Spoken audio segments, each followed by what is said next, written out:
બોટાદ જિલ્લામાં નશીલા પદાર્થો સામે પોલીસની કડક કાર્યવાહી સતત ચાલુ છે. બોટાદ જિલ્લા એસઓજી પોલીસે ગઢડા તાલુકાના ગુંદાળા ગામ નજીકથી કારમાંથી મોટા પ્રમાણમાં ગાંજાનો જથ્થો પકડી પાડી 2 આરોપીઓને ઝડપી લીધા છે. તપાસ દરમિયાન ઇકો 4વ્હીલર ગાડીમાંથી 4 કિલો 441 ગ્રામ સૂકો ભેજવાળો વનસ્પતિજન્ય ગાંજો મળી આવ્યો, જેની કિંમત ₹2,25,050 થાય છે. ઉપરાંત ઇકો કાર જેની કિંમત ₹2 લાખ અને મોબાઈલ ફોન જેની કિંમત ₹12,000 મળી કુલ ₹4,37,050નો મુદ્દામાલ કબજે કરવામાં આવ્યો.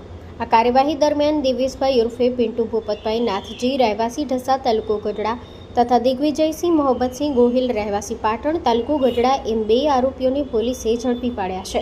બંને સામે NDPS એક્ટ મુજબ ગુનો નોંધી વધુ તપાસ હાથ ધરવામાં આવી છે. Story report by Vipul Luhar, Botad.